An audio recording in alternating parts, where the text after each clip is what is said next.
Since losing Diva, I've found it really difficult, particularly with friendships. And I found that I've lost some connections with friends, but then I found a new community, and we all support each other in different ways. And just knowing there's other people experiencing the same type of grief as us is really reassuring, and that we're not actually going crazy. And Jane Meakin is one of the new connections I've made and new friends, um, and we learn from each other. Definitely. Really, yeah. It's an absolute pleasure to have you in my little family and Oh, community too. I totally agree with what you've said, and it's amazing when you go through something like this that actually, people that you've known for years and years drift away, creates a space for new people to come in for, your personal journey. So yeah, I'm a medium for Help the Parents Heal. I've been an international medium for very years. I've always seen spirit from a small child. And then 4 years ago, my own son took his own life after being in the army from the age of 16. And it was the first time in my life that I actually lost my gift through the shock of it. So, after praying to God, even though I'm not religious, I believe in God, that anything to get my gift back so I could help other parents. So that became a mission to me. And through that, I've qualified to be a global medium for helping parents heal. So that's how I met you, wasn't it? Yeah. Through one of the meetups, I actually came and did some private sit-ins for a local group. Experiencing this type of grief, both suicide and of a child, how has it affected your practice as a medium, or has it at all? Yeah, I think if I believe through any tragedy, it's the way that you come out of the storm. So when I was blessed 6 weeks later to have my gift appear in the with the sight of my son, and I'd injured my leg, and he gave me what I'd done to my leg because he was ex-SAS, so very into fitness. So explained to me what damage I'd done.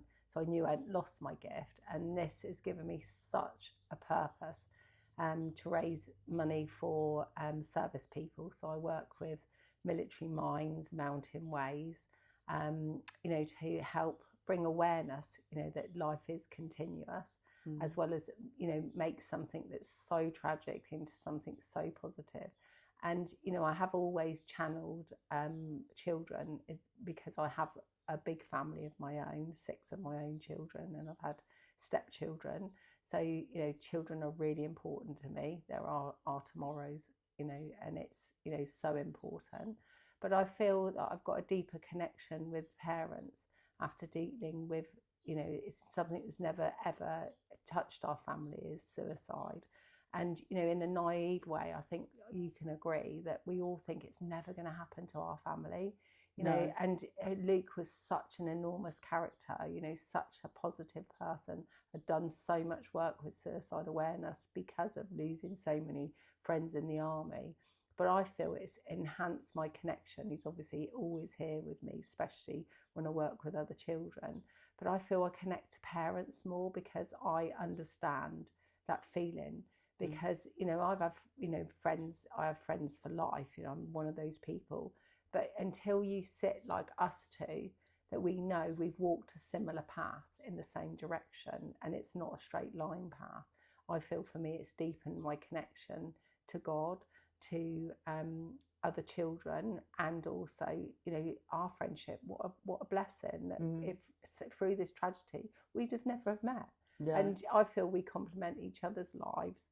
And you're having a massive impact on mental health awareness, as well as the suicide awareness, and you're doing so many amazing things for it. So it's how you deal with that storm, isn't it, which is really important. Thank you. Yeah, no, it really is. And it is really difficult to sort of navigate your grief, isn't it? At the same time, you need to be doing other things, and and you need people supporting you, but then you have to give back. Yes. Yeah. So that's why I try and find the balance. I mean, to be honest, I work too much, so I think I hide in helping other people reconnect their children as well as other loved ones. And for me, I've definitely recognised that I hide in that, so I don't deal with my own grief, because while you're helping everyone else, you're not thinking about yourself, which is got to be a balance. Guilty. Yeah, well, it's easy, isn't it? It's easy to help other people, and then you're distracted from your own grief. Yeah. But as we both know, grief is not a straight line. It will come out of the blue. It might be a song, it might be a feather, which we had this morning as we sat down. There was a beautiful white, it's disappeared now actually, I put it on the table, it's gone. The white feather on your jumper. We have signs, and our children are with us all the time, but it's understanding that going with a roller coaster of grief, isn't it? Yeah. So not feeling you have to be perfect, that sometimes you might have a day where you just want to stay in bed and cry, and that's actually okay. I wanted to know, because you mentioned God and you mentioned mediumship. Yes. And some people feel that they can't have both in their life. So how does that for me, I was brought up, excuse me, I've got a tickly nose. Edit that. I was brought up in a house where religion was taboo. So my mother would never allow Bible in the house, because she maintained that all wars were based on religion, or a majority of wars were based around religion, and God is pure love. So my mum was very spiritual, totally believed in God, but not in religion. And, I've been a mum for nearly 44 years. My eldest daughter is nearly 44. Sorry, Helen. But I've brought my children up in the spiritual way. So I believe God is in everything. You walk through the trees, there's God. You don't need to go to a building to find your God. I accept that there are many gods, but I believe that they're all, the tributaries into the spirit world. So after being a working medium way over 44 years, I've channeled every type of religion as well as atheist, and they're all in the same place. It's only us as human beings that create separateness. As you know, Diva is always with you. Yeah. I know that my son's always with me, and my parents and my brother and all people have passed before us. The energy of them, the intelligence of them, their personality lives with us. So I believe God is totally separate. It was made by man for greed and control, but we need something to believe in. We need to have that power of a belief system, of a direction. So it's not a bad thing, but for me, I believe God is everywhere and in every one of us, and we're just trying to perfect that spark of God that lives within each and every one of us. So mediumship, you can feel the presence of God by the pure love of God and the pure love of spirit. So for me, it's not a separate thing. It's part of everything. Right. Yeah. And how, when you're channeling, do you see someone's loved one? Do you hear them? Yes. How does it? So for me, even from a very small child, I just assumed that everyone else saw spirit people. So I've channeled Diva. I didn't know you when I channeled Diva, and it was a beautiful experience and very healing. And it's not only healing for you as a mum; it's healing for the likes of Diva that can say, "Mum, I'm okay." So we have clairvoyance, which is clear seeing. So I see the spirit world objectively and subjectively. So they look like normal people to me.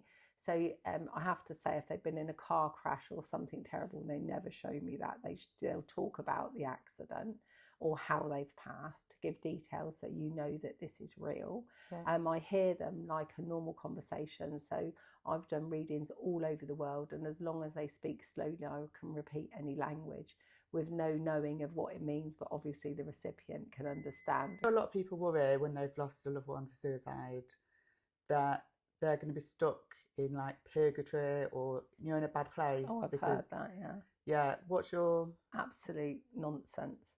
So it doesn't matter how your life has ended, that they are all in the same place. The same as, if you were on EE and I was on Vodafone, we share the same airspace. So the spirit world is with us it's not a separate place. It's exactly where we are. It's just that you can't see your texts, you can't see any letters landing on your phone.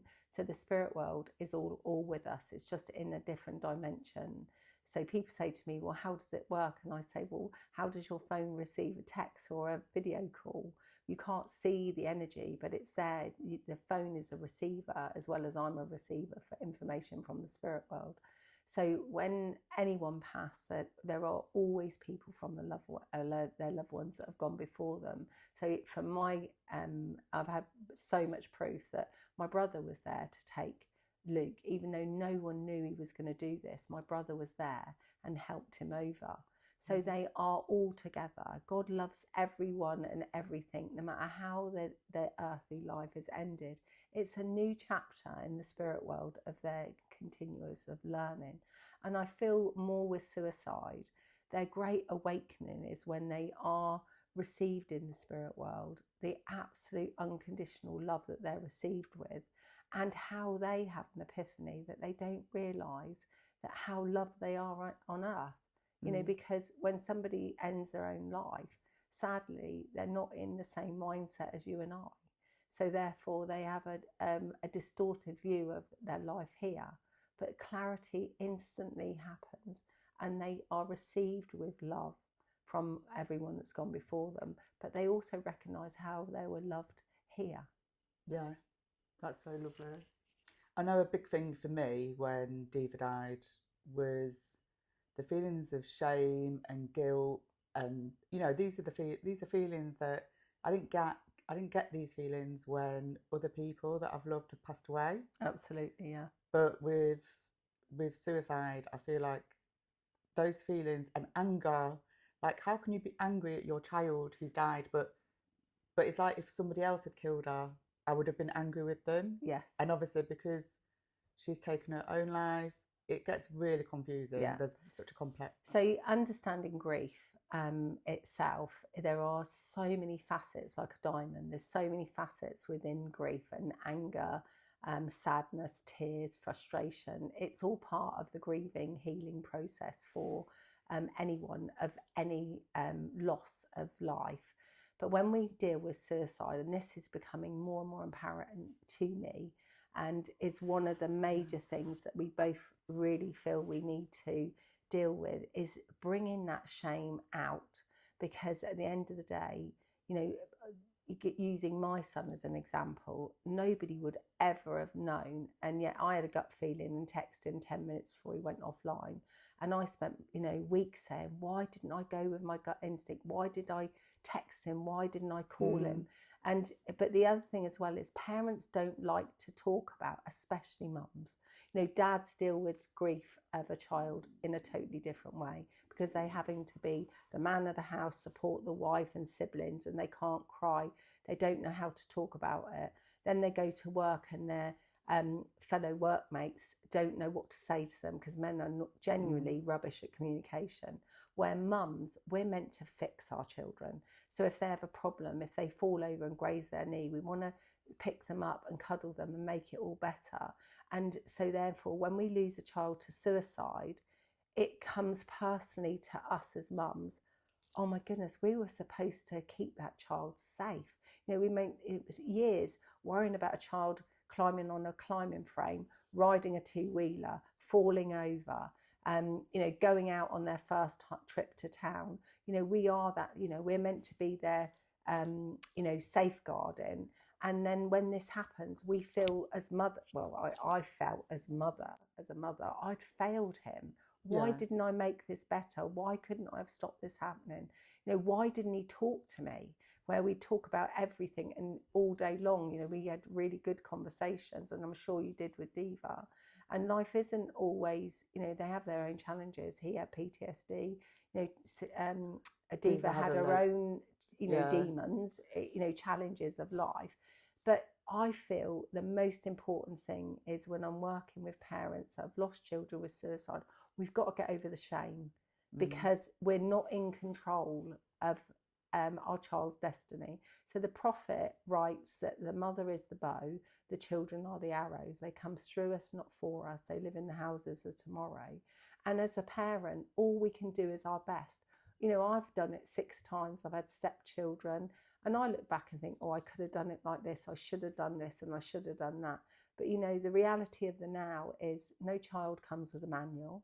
They have their own So life. They have their own personal responsibility. They're making their own choices. And, you know, as a parent that has lost a child to drugs, you know, you can try and send them to rehab, you can talk to them. But at the end of the day, it's a child's free will of how, and our child are a child from the moment you're pregnant until the time they go home. So I feel one of the really important aspects is to me is to allow parents to understand, because your child has taken their own life, they're not separate for any of their other loved ones. They're not separate from you. They're not in a dark place because they've done this and it's a sin. Also, the fact that, you know, they are loved while they're here and they're loved over there from both sides of life. So there's so many people celebrating when they walk into or move into the world of light.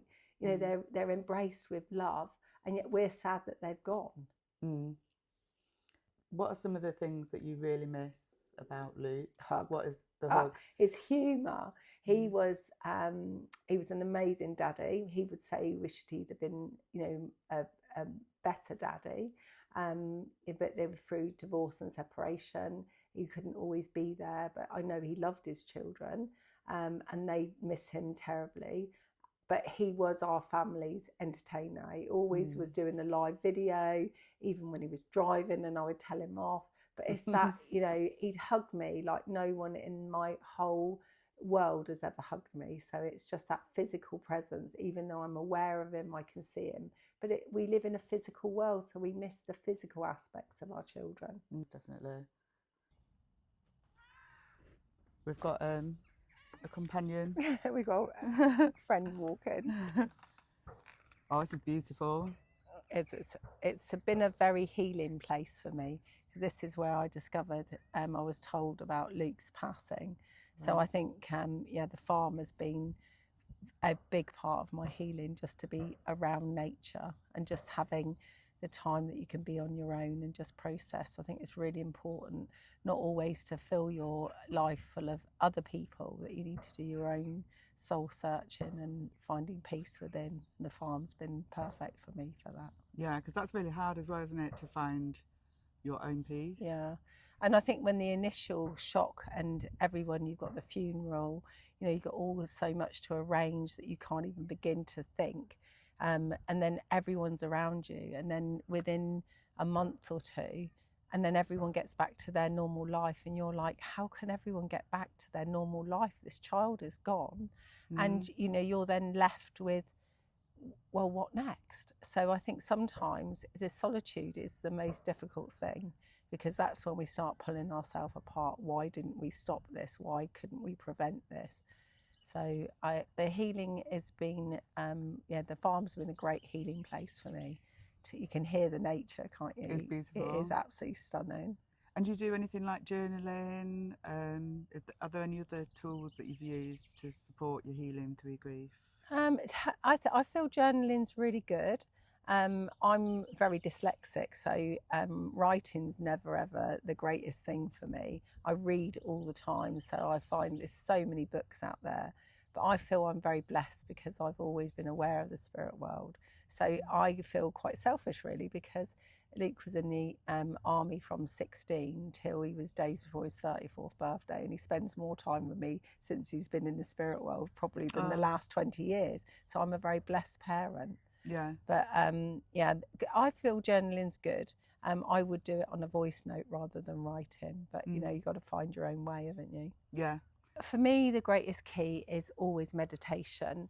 You know, people pay hundreds of pounds for apps, but you know, for me, when I lost the art of meditation through grief, because it just took away, because my human brain came into mind, I always teach beginners to have 3 minutes of just using the breath and a positive affirmation, and just through meditation stilling the mind so we can connect with the feelings. I mean, you may have never felt the spirit world, and your child is lost and you're so desperate to feel them or see them or have a sign. but it's only through the art of meditation and really calming the mind that you can allow that presence of spirit to be close to you. So I would definitely say that meditation, whether it's a guided, personally I always sit in the quiet, as I have the spirit world chatting to me. Oh, we've got a little white feather that's come. Oh, That is really lovely. And another one. I know I found it helpful to do things like in Diva's memory. So I've created an upright herb garden. Oh, amazing. Yeah, she loved growing herbs, and so I've created, like, basically it's just fence paneling, and I've hooked little baskets onto it. Oh, perfect. So it's beautiful. So you don't need a huge farm to do that. You can do that No. anywhere. You could have like a little backyard and create something like this. And scrapbooking is really good. My lovely friend Jane, who lost her son, created a scrapbook for me of all the different images of Luke, which is really important. My eldest daughter, second daughter, created a huge picture with lots of different images of him. So, you know, I know that they're always in our heart and our mind, but I think we need that physical, visual thing. Definitely. And obviously growing things is actually like still in their mind. I think that's a positive thing to do, definitely. Yeah. For me, I use, I do any large events that I do that have raised money for, you know, the military mines. I'm doing one for Daisy's Dream, which is obviously terminally ill children. I feel that he always have a great big banner with him and me on stage. And it means that through his passing, something really positive's happening. You know, I know it's not all about money, but an event creates healing for both sides of life. And, you know, basically we need money to make improvements. So that's the way my healing is we put in that tragic thing into something really positive.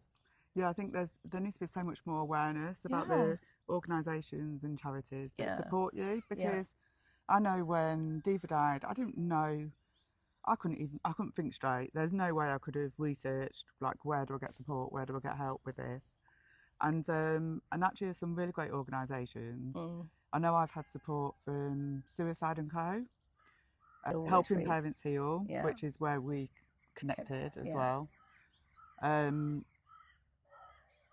But Papyrus are good as well at supporting young people or those that are grieving to suicide. And Helping Parents Heal actually support siblings as well. So great. that is really important, because it's not just us. You know, all of my children have lost a brother. You know, you've got the little soldiers that support children of veterans that have passed. So, you know, there's so much out there now. You know, we're in a time in history where there are, you know, we can reach out to the internet so easily. Yeah, so I think if you're someone that's supporting someone to suicide, who's lost someone to suicide, you know, have a look at what organisations are available. There's a really great app actually, and website. It's called Hub of Hope, and they have a list of, you know, anything you're going through or need support with. There's a list, and you can find local and national organisations. You can easily do a search. I've also found apps. There's some good apps. So there's one called Stay Alive. So if you're worried about someone that is struggling with their mental health, or, to be honest, I've just got it on my phone. So if at any time I come across someone who's struggling, I've got access on my phone. That's brilliant. You know, it kind of helps you know, what do I do now? What can I say? What shouldn't I say? Yeah. Because often we don't say anything. Yeah. We're worried. And because you're worried about being out of your depths to say the wrong thing. Yeah, where actually it's better to say something than nothing at all. And but I mean, that's, like, I've created a festival in Diva's memory. Oh, amazing. Yeah. It's been amazing. Yeah, and it's because, like, there's all these organisations and we don't know about them as a general public. We often don't know about them until we need them, and quite often it's too late. By the time we've got to that point, you know. Like, I know now when Diva was struggling, I could have phoned Papyrus and got advice, but, you know, I thought the professionals are supporting her and I'm reaching out to her, you know, but actually I could have got advice. I could have found out sooner. Hindsight's a wonderful thing. Yeah, I could have. So if it helps everyone listening to this interview, you know, that's what we're here for, and we're both helping in different ways, aren't we? That's it. You know, and I think, you know, if you are worried, it's not just about, you're worried about your person and their mental health, but you need to get support for yourself as well. Absolutely. And their sisters and brothers, because, you know, there's a lot of guilt that, you know, if you've got one child that's got huge mental health problems and you might have two others that haven't, you know, they've got the guilt of, well, and sometimes anger that other child is having a lot more attention. And then, you know, if they do end up taking their life, you know, then there's the guilt that goes along with that with these siblings. So I think siblings are really important to be supported as well as parents. That's it. And you often find that it's often said, isn't it, that they lose their parent. Oh, absolutely. When their sibling dies, they lose their sibling, but they also lose their parents. Yeah, because they're consumed in their grief. Yeah, I think families definitely need more support with 100%, grief. 100%. You hear so often about families falling out at these times, don't you? And it's just devastating. But, you know, on a positive note, there can also be so many positive things come from tragedy. Yeah, it really can. Look at your own self. Look, you wouldn't have done, you know, the whole festival probably, you know, before now. So I would never have dreamt of doing anything like this. So, you know, and I know Diva's incredibly proud of you. I hope so. She definitely is.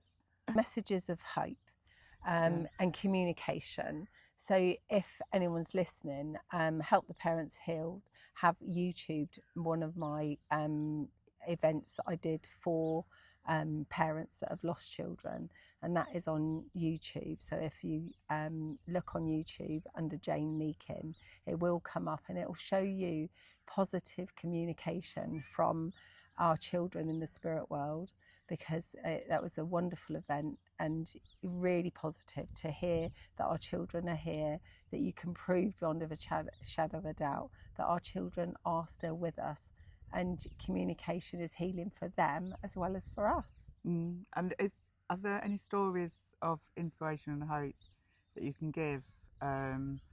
Maybe after a reading, you know, you've had a reading that's changed someone's... Well, very recently, obviously, I won't use any personal names, but I had a mum that did believe that their child was still there, but the dad didn't. So she booked a reading, unbeknown to me. I didn't know who the recipient was, for her husband for a birthday present. And when the dad came on the Zoom call, he was very flustered. And he said, look, I don't believe in all this stuff. My wife has booked this for me. And I said, well, would you like to continue? He said, yes, because it's my birthday present. And then his 5-year-old little girl came through. And he was so elated, because she talked about her relationship with her siblings, that she'd been very poorly for 3 months, that she had passed with a brain tumour. And, you know, for an hour we sat and chatted about her memories, about what was happening since she passed, what her mum and dad were doing towards brain tumour, trying to organise a foundation. And then the next day I had a text from the wife saying, oh my goodness, I've got my husband back. He's been so isolated. He's been sleeping on the sofa since our daughter passed. And you brought our family back together. He now believes that she's still here. And the healing has been massive. You know, he's interacting with me and the other children. So for me, that wasn't just healing for the little 5-year-old that came to talk to her daddy. You know, the siblings and the wife got their daddy back too. So yeah, that's massive healing, isn't it? Yeah. Can you tell me, if someone is feeling like they're not connected to their loved one, is there a way they can try and connect at home themselves? Like, any tips for feeling connected? I teach mediumship, so I run workshops. But, you know, a simple exercise is just that 3 minutes of breathing to a positive affirmation, and just asking for their child to be present and just calming the mind and just literally being open and receptive. We did that exercise with you over Zoom, and you could really feel Diva to the right hand side. So it's the key for me is always about calming the mind through meditation. You know, you might not be able to sit in the silence, but you might find a guided meditation. There's lots online that you can you know, Google on YouTube or wherever, how to connect to the spirit world, how to connect to my guides. So just practice, you know, but just with, you know, no expectation, but just, and it will be healing for the individual as well. So just calming the mind is the key, definitely, because we especially have to lose a child, because we're, what if this, should I have done this, could I have done that? And we need to pause that busy mind and just allow them to blend, you know, and bring their love into our auric field. So they're just, you're aware of their presence, and it may be a smell, it may be a touch, it may be just that feeling of changing the energy. You may be able to see your child, you may be able to hear your child, but it all comes with dedication and practice, which is at the time of losing a child through any passing is a challenging time to calm the mind. But that's what I would recommend. I find sometimes my cats seem to be reacting. Yeah, and cats it just are feels like cats are incredibly psychic. Yeah, it just really feels like, is Diva playing with you or something? Like, what's going on? Like, no, I think really, I mean, this has been great talking, and obviously one of the difficulties with friendships, your old friendships, your previous friendships that you've lost, a lot of it has been difficult because of communication and the stigma around suicide, or even grief generally. Like, absolutely, there's a lot of stigma and people don't want to talk about it, and people feel isolated. It's I feel it's the period after the loss, you know, when everyone else gets on with their life, and parents can feel resentful that their other family members, you know, sisters, brothers, you know, they're just getting on with their life, that it should be normal now. And they've been gone a year, or they've been gone 10 years. We both know, I mean, Luke's been gone 4 years and Diva very similar. But it doesn't matter when you've lost a child, whether it's 1 day or 100 days or 10 years, it's still the loss of your child. And there can be resentment from parents that everyone else is getting on with their life. How can life continue without this person in the world? And also you've got the other side that, like you said, people don't know what to say. You know, the most classic, somebody actually turned around and said to me, well, didn't the spirit world tell you that Luke was going to take his own life? No.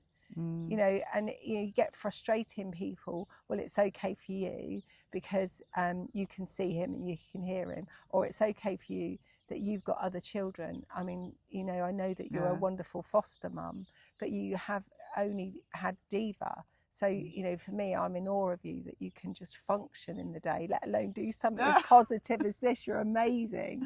Thank you. No, well, you just got to, there's a big hole, there's a big gap, and I feel like I've got to fill that with gap positive somehow. things. Well, I'm always happy if you know, somebody just needs someone to talk to. You know, I will happily, you know, if people are, you know, messaging in, will share my website. You know, you are a great source of information. So, you know, we're here to help as many people as possible. In whichever way we can. I think as well, you know, if you want to comment below your loved one's name and any special memories, like, have you found connection with your loved one, or have you really felt a lack of connection and would like to find out more how you can feel connected? Obviously contact Jane as well directly. I'll put her links in the description as well. And yeah, is there anything else that you would like us to cover or go into further? Because obviously this channel is really for you and to support others with grieving and help people feel less alone. So if there's anything you would suggest, just let me know. Yeah, I'd love that. All right, thank you very much. No, Jane. thank you. It's been a pleasure.